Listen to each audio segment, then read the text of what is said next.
11월 달이니까 한 해를 결산해야 되는 그러한 중요한 시기입니다. 또 우리 넷째 목요일은 우리 추수감사절입니다. 한 해를 결산하면서 우리가 정말 그리스도의 은혜와 그를 아는 지식으로 우리가 자라감으로 장성한 분량에 이르러서 하나님께 영광 돌리는 결산의 한 해가 되어지시기를 축복합니다. 베드로전서와 후서 이제 두 번째 편지를 쓰고 있습니다. 전서에서는 이제 첫 번째 편지에서 수신자들이 그런 초대 핍박 가운데서 살아가는 데서 믿음을 지키라고 하는 고난에 대해서 언급하면서 믿음을 지키라고 하는 것을 베드로는 권면을 합니다. 3장 1절에 보면은 바로 그것이 이제 베드로가 임종 전에 쓴 편지가 이제 베드로 후서입니다. 두 번째 편지에서는 주로 교회 안에 들어온 그런 영지주의들, 거짓 교사들에 대해서 경고를 하면서 너희들이 그 주님의 재림의 때가 가까웠기 때문에 믿음을 끝까지 지키라고 말씀을 하고 있습니다. 이 영지주의자들은 기독교적인 윤리를 무시해도 된다고 하는 도덕 폐기론을 내세우면서 우리 성도들을 유혹하고 있습니다. 그런 가운데서 베드로는 이런 거짓 교사들의 유혹에 빠지지 않기 위해서 우리가 그 그리스도인의 성품을 지니고 계속 성장해 나가야 된다는 것입니다. 예수 그리스도의 은혜와 그를 아는 지식에서 계속적으로 예수님의 성품을 가지고 성장해 나가야 되고, 그 다음에 현재 어렵고 힘들지만 핍박 가운데 있지만 예수님의 재림을 바라보면서 현실의 어려움을 인내하고, 그리고 진정한 수신자들이 은혜와 지식 안에서 성장해 나갈 것을 권면을 하고 있습니다. 마지막 때에 우리 성도들은 마땅히 이 땅에 소망이 없고 이제는 새 하늘과 새 땅, 새 예루살렘을 소망하며 살아야 될 줄로 믿습니다. 아멘. 우리가 그런 소망을 가지고 살아나가는 것이 우리에게, 그러려면 뭐예요? 우리가 준비되어야 됩니다. 준비됐나요? 우리에게 스스로 묻고 준비된 자만이 우리가 뭐예요? 정말 새 하늘 새 땅을 소망하면서 그것을 얻게 되어지리라 믿습니다. 그렇기 때문에 마지막 때에 우리 성도들이 어떤 자세로 주님의 재림을 기다리고 사모해야 될까? 어떻게 하는 것이 주님의 재림을 사모하며 기다리는 것일까? 오늘 본문을 통해서 세 가지로 말씀을 드리려고 합니다. 첫째는 주 앞에서 점도 없고 흠도 없이 평강 가운데 힘쓰라 우리에게 말씀을 하고 있습니다. 3장 14절 말씀 같이 한번 다시 읽어보실까요? 그러므로 사랑하는 자들아 너희가 이것을 바라보나니 주 앞에서 점도 없고 흠도 없이 평강 가운데서 나타나기를 힘쓰라. 영어 성경 굿뉴스 바이블에서는 바로 그 다음에 같이 번역을 했습니다. 같이 한번 읽어보실까요? 그러므로 사랑하는 자들아 너희가 이것을 바라보나니 주 앞에서 흠도 티도 점도 없이 거룩하게 되기에 최선을 다하라. 거룩하게 되기에 최선을 do your best. do your best. 너희들이 거룩하게 되기에 최선을 다하라고 우리에게 말씀하고 있습니다. 우리 삶 속에 거룩함, 이것은 우리가 이루어야 될 예수님의 성품을 하나님이 거룩하기 그렇기 때문에 그런 것 최선을 다해서 우리가 이루어 나가야 되는데, 그래서 오늘도 이제 성경 말씀을 우리가 같이 많이 읽을 것입니다. 그 말씀을 우리가 입으로 고백하는 것 큰 은혜가 되어지리라 믿습니다. 너희가 거룩하게 되기에 최선을 다하라고 말씀을 하고 있습니다. 저는 거의 매일 아침마다 제가 매일 읽는 또 외우는 성경 구절이 있습니다. 그것은 디모데전서 4장 15절인데 같이 한번 여러분 외워보실까요? 이 모든 일에 전심전력하여 너의 진보를 나타내게 하라. 오늘 하루도 모든 일에 전심전력하라 하는 거예요. Do your best. 최선을 다하라 하는 것입니다. 거룩하게 되기에 최선을 다하기 위해서, 그래서 너의 진보를, 너의 성장을 예수 그리스도의 장성한 분량에 이르기까지 할렐루야 우리가 성장의 너의 진보를 나타내게 하라는 것입니다. 그래서 오늘도 정말 전심전력해서 우리의 진보가 날마다 성장될 수 있도록, 그래서 그리스도의 장성한 분량에까지 성장되게 하옵소서 우리가 기도하면서 나가게 되는 것입니다. 우리가 대충 공부하면 그저 평범한 학생이 될 수 있습니다. 그러나 최선을 다해서 공부하면은 수재가 될 수 있는 겁니다. 노벨상도 받을 수 있고 그렇게 되어 편한 대로 그냥 살면 보통 회사원이 됩니다. 그리고 해고를 당하기도 하지만 회사 일에 전력하는 사람은 결코 어려움 속에서도 해고당하지 않습니다. 승진하게 되어지는 거예요. 평범하게 살게 되면은 우리가 미래보다 현재가 더 좋지만 열심히 사는 사람은 미래가 현재보다 더 좋습니다. 믿으십니까? 네. 우리가 부지런히 열심히 살아나가면 미래가 현재보다 더 좋아지는 거예요. 하나님께서는 열심히 사는 사람, 부지런히 사는 사람, 전심전력하여 진보를 나타내는 그러한 사람, 그래서 온전히 그런 사람들에게 자기 일에 근면하고 성실한 사람에게 하나님께서는 복을 내려주시리라 믿습니다. 그렇기 때문에 이 어려운 때에 우리가 전심전력하여 근면하고 성실하게 우리의 진보를 나타내어 하나님을 기쁘시게 하고 우리의 삶이 성장되어지는 축복의 역사 이루어지기를 바랍니다. 우리 존 메이저 우리 영국 총리가 있습니다. 우리 대처수상 다음에 이제 했던 총리인데 정말 이 사람은 대학교의 문턱도 가보지 않은 사람입니다. 그런데 그럼에도 아버지는 이제 영국 런던의 남부지방의 빈민촌에서 가난한 가난뱅이의 공마 단원이었고 아버지가 그럼에도 낙심하지 않고 계속 공부하며 투쟁해서 26세에 구의원이 되었고 36세에 국회의원이 되고 대처수장 때에는 재무장관을 했습니다. 재무부 장관이 되었고 그의 나이 50세인 1990년에 대영 제국의 총리가 되어서 영국의 경제를 일으키고 그때 뭐예요? 정말 IMF가 와가지고 굉장히 어려울 때에 그 경제를 일으키고 국내적으로 큰 업적을 세우는 그런 역사를 이루었습니다. 그리고 그의 인기가 크게 달했을 때에 그는 스스로 어떻게 했습니까? 그 자리를 물러났습니다. 뭐라고 했느냐? 사람이 있으라 할 때 나는 떠난다. 이제 나는 내 가정을, 그동안에는 국가의 경제를 돌보 왔지만은 이제는 내 가정을 돌볼 것이다. 그런 유명한 얘기를 남기고 존 메이저 영국 총리가 떠났습니다. 그래서 정말 어떤 공마단 출신의 아들이 세계 최고의 그러한 인물이 되었습니다. 캠브리지 대학, 옥스퍼드 대학의 출신 따라가지 못할 그러한 인물이 되었던 것입니다. 우리도 마찬가지예요. 비록 대학을 안 나왔다 할지라도 그것이 문제가 아니라는 거예요.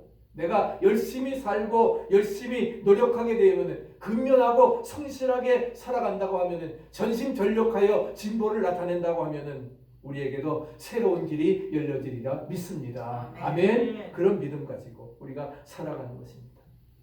오늘 14절 말씀 보면은 이것을 바라보다니 이것을 바라본다고 말씀했는데 그건 뭘 바라보느냐? 13절에 말하는 새 하늘과 새 땅, 새 예루살렘을 바라본다고 하는 것입니다. 바로 새 예루살렘이 새 하늘과 새 땅이 우리가 살아가야 될 영원히 들어가 살 땅입니다. 거기는 우리는 신부입니다. 예수님은 신랑이시지요. 그래서 잘 꾸민 신방처럼 하늘나라는 예비되어져 있습니다. 거기에 우리가 뭐예요? 신부로 들어가게 되는 것입니다. 그러기 위해서 어떻게 돼요? 신부 화장을 우리가 잘 해야죠. 믿습니까? 잘 아름답게 가꾸어야 됩니다. 새 하늘과 새 땅에 주님의 신부처럼 우리가 가꾸어 나가야 되리라 믿습니다. 그래서 베드로는 우리에게 말씀해 주십니다. 뭐라고 했습니까? 흠도 티도 정도 없이 거룩하도록 힘써야 된다. 할렐루야. 네. 그래서 교회, 에클레시아는 여성입니다. 주님은 남성입니다. 우리 교회는 뭐예요? 예수님의 신부예요. 우리 성도들 한 분 한 분도 교회이기 때문에 예수님의 신부입니다. 그래서 새 예루살렘, 거룩한 새 하늘과 새 땅에 우리가 예수님과 결혼해서 영생 복락의 삶을 누리려고 하면은 우리를 잘 가꾸어야 됩니다. 최선을 다해서 단장하고 살아가야 된다는 것입니다. 그런데 우리 주님께서 기뻐하시는 것은 우리의 외모가 아닙니다. 그렇다고 외모 마음대로 하라고 하는 게 아니에요. 우리의 외모가 아니라 우리의 마음, 할렐루야, 우리의 거룩함을 단장해 나가는 것입니다. 그것을 하나님께서 기뻐하신다는 거예요.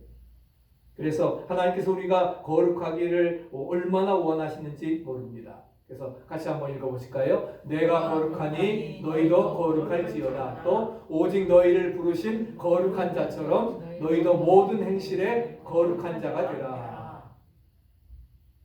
내가 거룩하니 너희도 거룩할지어다. 그래서 바로 그렇게 말씀을 하고 있습니다. 오늘 찬양 불렀는데 이는 그리스도에서 우리를 향하신 하나님의 뜻이다. 하나님의 뜻 다시 한번 읽어보세요. 하나님의 뜻은 이것이니 너희의 거룩함이다. 할렐루야. 하나님의 뜻은 뭐라고요? 우리의 거룩함이 하나님의 뜻이라는 거예요. 항상 기뻐하고 쉬지 말고 기도하고 범사에 감사하는 것, 그 모든 것은 뭐예요? 바로 너희의 거룩함을 이루어 나가는 하나님의 뜻이라는 것을 말씀해주고 있습니다. 우리가 예수님의 피로 우리가 구원을 받았고 우리는 의로움을 받았습니다. 죄는 깨끗하게 되었고 구원받은 사람이 되었습니다. 이것이 공짜로 받은 선물이라 하는 것이죠. 우리 에베소 2장 8절 같이 한번 또 외워보실까요? 너희가 그 은혜를 인하여 믿음으로 말미암아 구원을 얻었나니 이것이 너희에게서 난 것이 아니요 하나님의 선물이라. 행위에서 난 것이 아니니 이는 누구든지 자랑치 못하게 하려 함이니라. 아멘. 이것이 너희 하나님이 우리에게 공짜로 주신 선물입니다. 항상 얘기하지만 공짜로 줬다고 해서 가치가 없는 게 아니에요. 돈으로 환산할 수 없기 때문에 하나님께서 공짜로 주시는 것입니다. 은혜로 주신 것입니다. 믿습니까? 우리가 믿음으로 구원받지만 전적인 하나님의 은혜가 임했기 때문에 우리가 믿음으로 구원받은 줄로 믿습니다. 그렇기 때문에 구원은 무엇보다도 가치가 있는 것이다. 그래서 여러분 구원은 오늘 말씀한 것처럼 뭐예요? 행위에서 난 것이 아닙니다. 행위에서 난 것이 아니라 하는 거예요. 행위에서 난 것이 아닙니다. 아무도 하나님 앞에 자랑하지 못하게 감사만 하게 이렇게 하신 것입니다. 그러나 거룩은 다른 것입니다. 거룩은 다른 거예요. 구원은 믿음으로 받지만 거룩이라고 하는 것은 바로 뭐예요? 의롭다함을 받은 우리지만 죄가 없어서 깨끗하고 의롭다함을 받은 것이 아닙니다. 죄가 많고 또한 우리는 약한 우리들이지만 예수님의 피의 공로로 인해서 예수님을 나의 구세주로 믿고 예수님이 내 대신 죄의 사함을 위해서 십자가에 못 박혀 돌아가셨기 때문에 그 예수님을 믿고 나의 구세주로 영접하게 될 때에 우리는 정죄함이 없고 의롭게 되어진 줄로 믿습니다. 그렇기 때문에 뭐예요? 이제 같이 한번 읽어보세요. 이제 우리의 마음, 우리의 인격, 우리의 생활이 정말 거룩해져야 합니다. 아멘. 우리의 마음, 인격, 생활이 정말로 거룩해져야 되리라 믿습니다. 물론 주님께서 거룩하게 되는 말씀을 우리에게 주셨습니다. 우리 디모데전서 4장 5절 같이 한번 읽어보시죠. 하나님의 말씀과 기도로 거룩해집니다. 우리가 거룩해지려고 하면 뭘로 돼요? 하나님의 말씀과 기도를 통해서 거룩해지는 것입니다. 믿습니까? 말씀과 기도 이것이 굉장히 신앙생활에 중요한 두 레일과 같은 것입니다. 말씀과 기도를 통해서 우리가 거룩하게 되어지는 것입니다. 말씀을 따라 살면 거룩해지는 것입니다. 또 기도하면 어째 감사함으로 하나님 앞에 아뢰고 응답될 때까지 기도하게 되면 거룩해지는 것입니다. 그래서 5장 16절 같이 한번 읽어보실까요? 너희는 성령을 쫓아 행하라. 그리하면 육체의 욕심을 이루지 아니하리라. 성령을 쫓아 행할, 성령을 따라 행할 때에 성령께서 우리를 거룩하게 하십니다. 할렐루야. 하나님께서는 이것을 주셨지만 성령을 따라서 말씀을 따라서 기도를 따라서 사는 것은 누가 해야 돼요? 우리가 해야 돼요. 믿습니까? 우리의 몫이라는 거예요.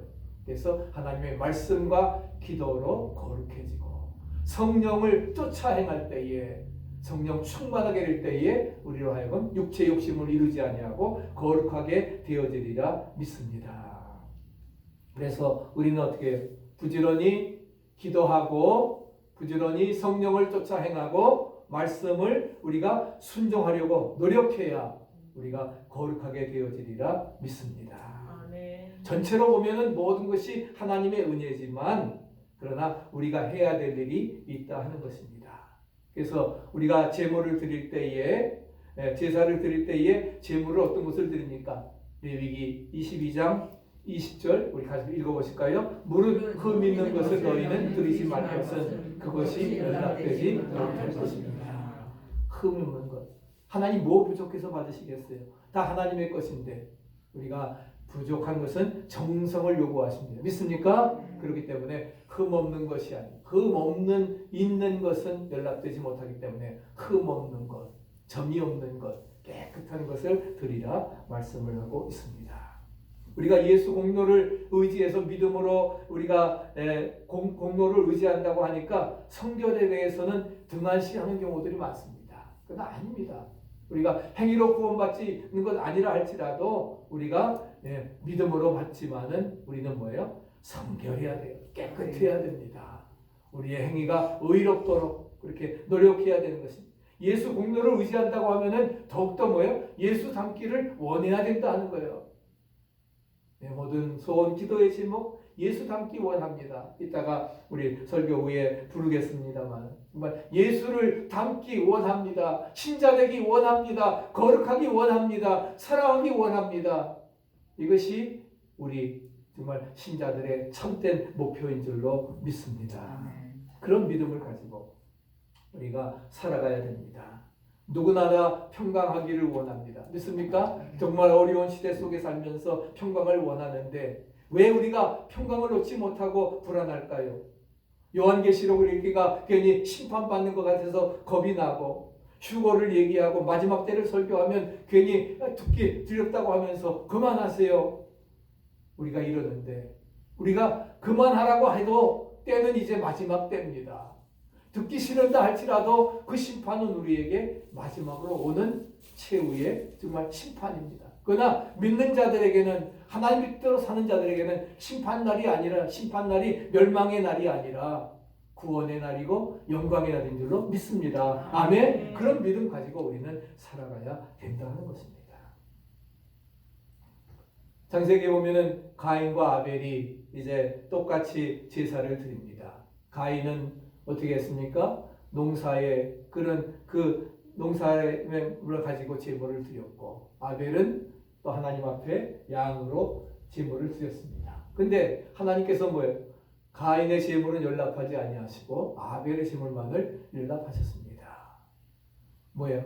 그것은 하나님 앞에 정성이 없었고 또한 최선을 다해서 드리는 정말 되는 대로 드리는 하나님 앞에 그래도 가인도 뭐예요? 좋은 거 드렸을 거예요. 근데 중요한 건 뭐예요? 정말 하나님께 드린다고 하는 그 정성의 마음 이것이 부족했으리라 생각합니다. 그럴 때 하나님께서 제물을 연락하지 아니하시고 아벨의 신문이 이럴 때를 보니까 형이 시기가 나서 결국 어떻게 돼요?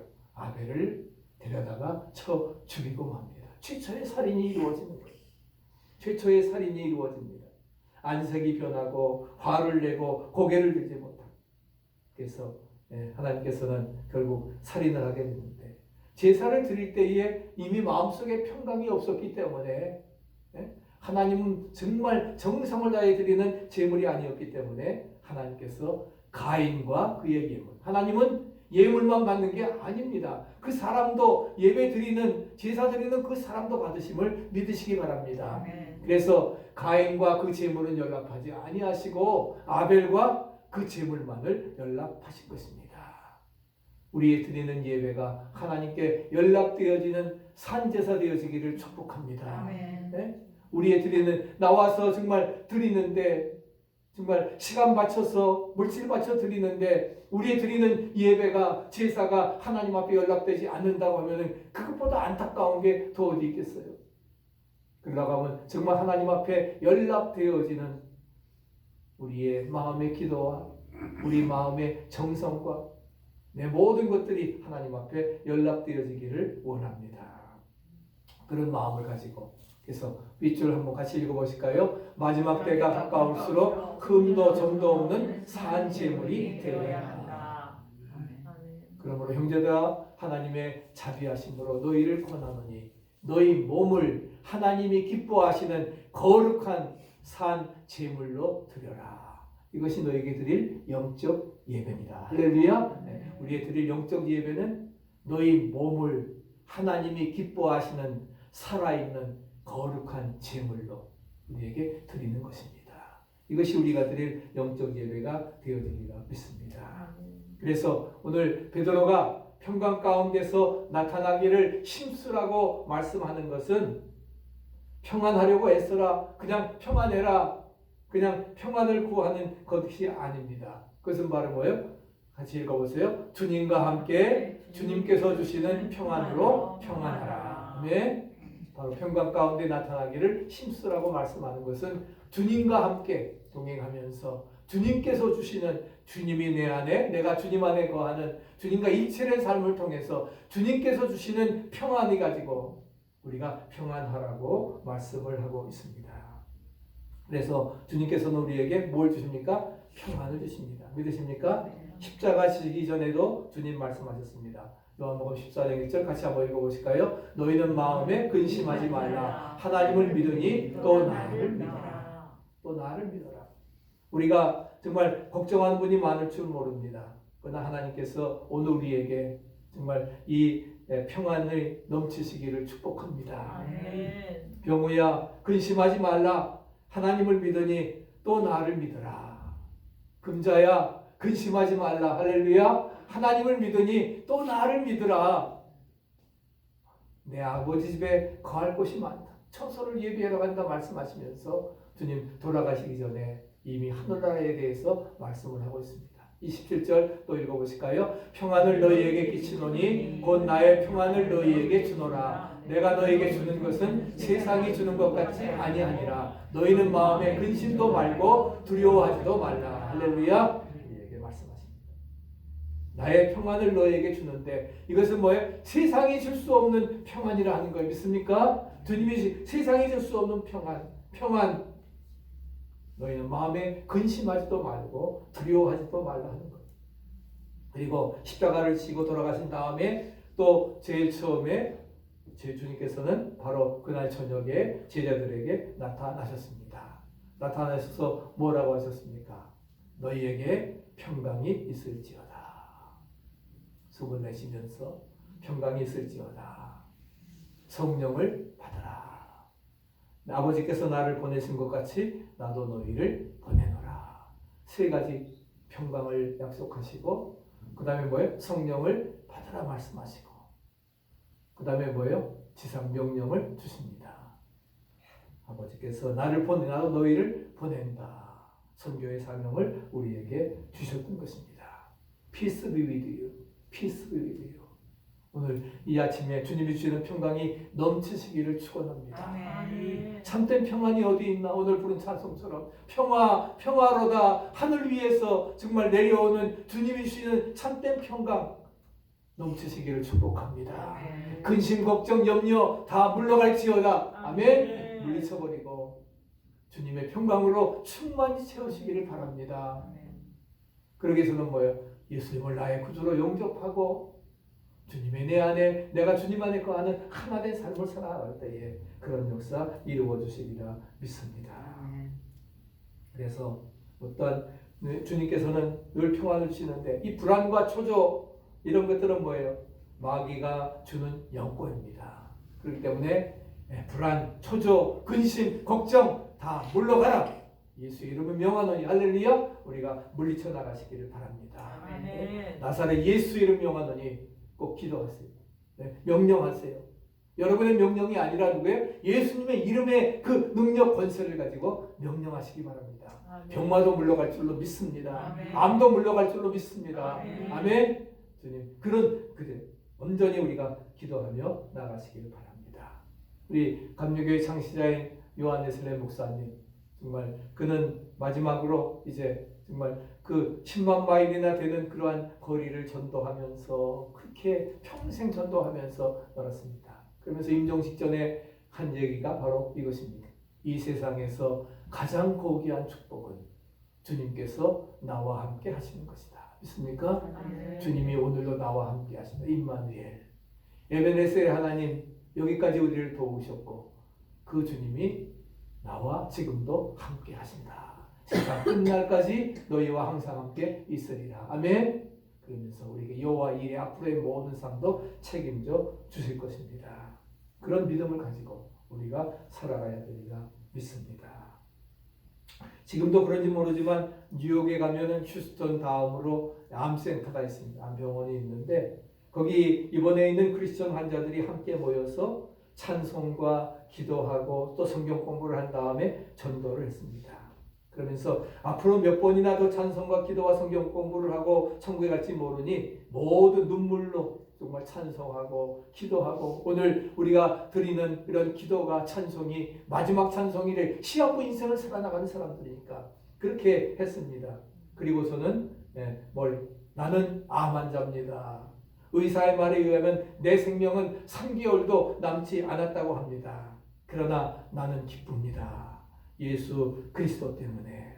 그렇게 말을 목에다 걸고서 각 병실을 다니면서 전도를 했습니다. 곧 죽을 사람인데 마치 정말 옥중서관을 썼던 빌립 바울과 같이 또 오늘 베드로 같이 죽기 전에 임종전에 베드로후서를 썼던 것처럼 나는 시한부 인생을 살아가지만 내 마음에는 기쁨이 넘칩니다. 뭐 때문에? 예수님 때문에. 예수를 믿고 구원받아 하나님의 자녀가 되었기 때문에 영생 복락의 축복에 확신이 있기 때문에 할렐루야 이렇게 기쁩니다. 암에 걸렸을 때 기도해서 암을 이긴다고 하는 것이 얼마나 아름다운 일입니까? 네? 하나님의 뜻으로 죽는다고 하면은 죽을 때까지 전도하는 것 이것도 아름다운 일이라 믿습니다. 네? 영생 복락의 축복을 우리가 확신하는 자만이 이렇게 그 어려운 상황 속에서 전도케 되어지리라 믿습니다. 그 다음에 굳센 믿음에서 떨어질까 우리는 조심해야 됩니다. 왜 굳센 믿음에서 우리가 떨어질까요? 오늘 본문은 3가지 위험한 경우를 말씀을 하는데 첫째는 사도들의 가르침을 따라야 됩니다. 그래서 민간의 거짓 교사가 득실거리고 사람들을 미혹하려고 호시탐탐하기 때문에 그리고 우리는 사도의 가르침을 받아야 되는데 가르침을 받는 게 무엇입니까? 바로 그것은 뭐예요? 성경의 지배를 받는 것입니다. 아멘. 같이 쫓아요. 성경의 지배를 받는 것이다. 우리가 사도의 가르침을 받는 길은 바로 뭐예요? 성경의 지배를 받는 거예요.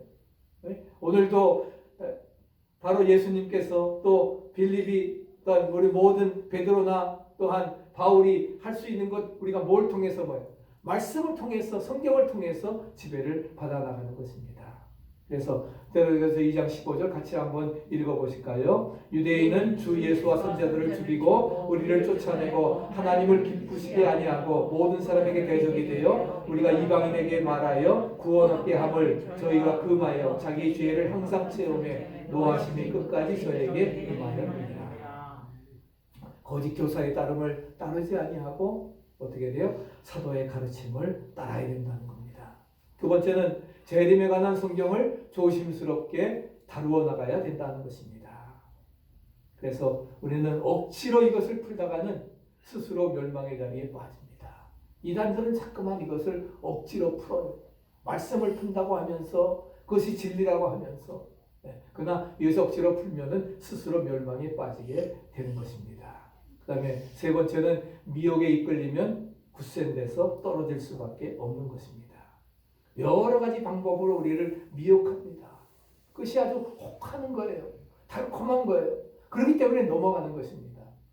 그래서 누가복음 22장 8절 같이 한번 읽어보실까요? 가라사대 미혹을 받지 않도록 주의하라. 많은 사람이 내 이름으로 와서 이르되 내가 그러라 하며 때가 가까웠다 하겠으나 저희를 쫓지 말라.